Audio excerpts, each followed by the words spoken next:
როგორ ხორციელდება გაყიდვის ფასების თანხლება სისტემაში? ამისთვის შევიდეთ მენეჯერულ აღრიცხვაში დაკავშირებული ცხრილები და საგნები. მე უკვე გამზადებული მაქვს აქ საგნების სხია, სხვადასხვა ტიპის საგნები და თითოეულ საგანს მითითებული აქვს თავისი ფასი. ამ ფასების მითითება შესაძლებელია საგნის კორექტირებით, შესაბამის ველში ეწერება გაყიდვის ფასი, შეგიძლიათ იქვე მიუწეროთ რა ვალუტაში გინდათ გაყიდვის ფასის ფიქსირება და შეგიძლიათ ასევე გაყიდვის ერთეულიც კი დაუფიქსიროთ, აი ზოგიერთ საგანს აქ მითითებულია სხვა ერთეულში შესაბამისი ფასი. თუ საგანს ვალუტა არ აქვს მითითებული, მაშინ სისტემა ავტომატურად აიღებს პირველ სააღრიცხვო ვალუტას. ამ ვალუტის აბრევიატურა შეგიძლიათ ნახოთ ადმინისტრირების სისტემის პარამეტრებში, აი სააღრიცხვო ვალუტა მითითებული ამ შემთხვევაში ლარი. მოდით ვნახოთ, სად შეიძლება ამ ფასების მითითება გარდა ამ ეკრანისა. მოდით დავხუროთ ეს ეკრანი და შევიდეთ მენეჯერული აღრიცხვის პარამეტრებში. არის კიდევ ერთი მენიუ, ეს არის გაყიდვის ფასის პარამეტრები. შევიდეთ გაყიდვის ფასებში. ეს ზუსტად იგივე ფორმაა, როგორც საგნების სია იყო. იმ განსხვავებით, რომ აქ პირდაპირ ამ სიაში შეგიძლიათ შეიტანოთ ცვლილებები და პირდაპირ აქვე მიუთითოთ თქვენთვის სასურველი ფასები, აი ესეთი სახით, აქ შეგიძლიათ ვალუტის სიაზეც გახვიდეთ, აქედან აირჩიოთ ვალუტის სია, ან გააუქმოთ ის და უშოთ აი ესე წავშალოთ. აი ამ დაგვარი სახით შეგიძლიათ შეიტანოთ ცვლილებები პირდაპირ ამავე სიაში. თქვენი ბიზნესიდან გამომდინარე შეიძლება ეს სია საკმარისი არ იყოს ბიზნესის წარმოებისთვის. მაგალითად შეიძლება დაგჭირდეთ საგნების დამატებითი სია საბითუმო რეალიზაციებისთვის და უშუალოდ ყავთ სპეციალური კლიენტები, რომლებსაც თავის ფასში აწვით ფასებს, ან გარკვეული პროცენტის ფასდაკლებით გინდათ გააკეთოთ რეალიზაციები და ასე შემდეგ.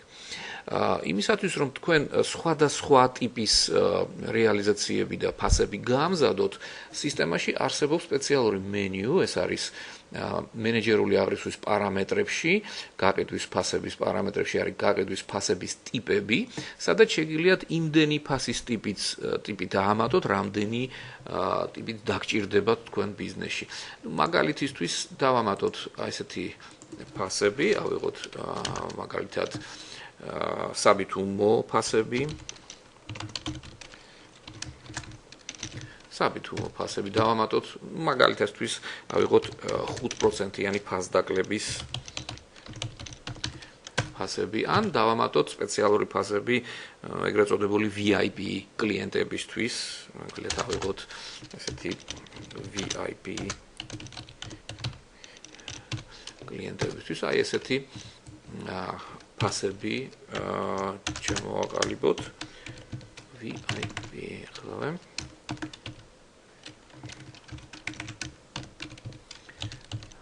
აი ეს.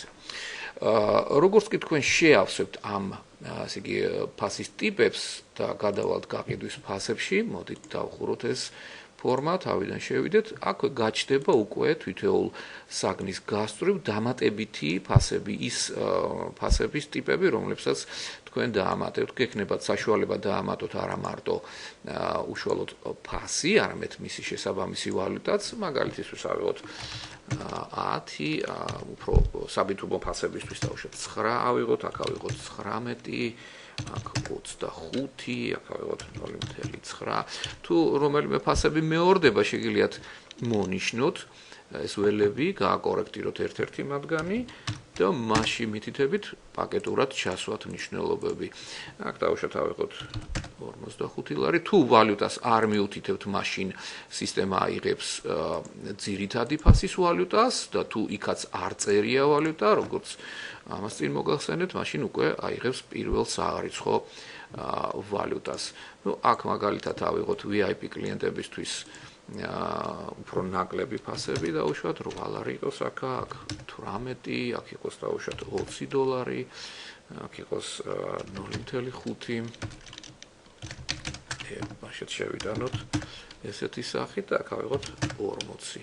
ნუ შეგიძლიათ აქ ვალუტაც მიუთითოთ, მაგალითად ავიღოთ აქ ლარი, აქაც ლარი, აქაც შეგიძლიათ ესე პაკეტურად მონიშნოთ.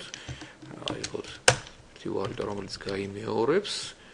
ამ შემთხვევაში რომ დავამთხვიოთ და უშუალოდ ეს ორი ვალუტა ძირითადი ფასის ვალუტას, აქ ავიღოთ დოლარი. ნუ იმ ველებს, რომლებიც გამოთვლას მოითხოვენ და უშუალოდ 5%-იანი ფასდაკლება გვინდა ძირითადი თანხიდან. შეგვიძლია გამოვიყენოთ Excel-ში ექსპორტ-იმპორტის ტექნიკა. გავიტანოთ ისინი ყველა ჩანაწერი Excel-ში. Excel-ში დავწეროთ ფორმულა, რომელიც ჩაანაცვლებს ამ ფასებს, მაგალითად აი 5%-იანი ფასდაკლების ველზე დავდგეთ, დავწეროთ უდრის, ავიღოთ ძირითადი ფასი, ამას გამოკლებული, ისევ ძირითადი ფასი, გამრავლებული 5%-ზე. გადავანაწილოთ ეს ფასები ზუსტად, შევინახოთ ეს Excel-ის ფაილი და შევასრულოთ მისი იმპორტი. შესრულდა იმპორტი და მან ჩაანაცვლა აი ეს ცარიელი მნიშვნელობები იმ მნიშვნელობებით, რომელიც Excel-ში იყო. ესე შეგიძლიათ მართოთ სხვადასხვა ტიპის ფასები თითოეული საგნისთვის.